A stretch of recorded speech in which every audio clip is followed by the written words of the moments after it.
Den allerede nu berømte Strandbyskat er på en 3-dages miniturné i Vendsyssel. Det er sidste mulighed for at se den arkæologiske sensation på nordjysk grund, inden den flyttes til København.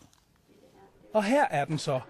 330 stykker sølvdele fordelt på småstykker, smykker og mønter. Det er det endegyldige bevis på et meget aktivt handelsliv i Strandby anno 990. Så er den her skat jo det, vi kalder den rygende pistol på, at her har altså været noget af høj værdi. Her har været en stormand, som har haft skib og gård og kontakter til kongen. Inden Nationalmuseet tager skatten med sig til København, har 3 nordjyske museer fået muligheden for at udstille det unikke fund.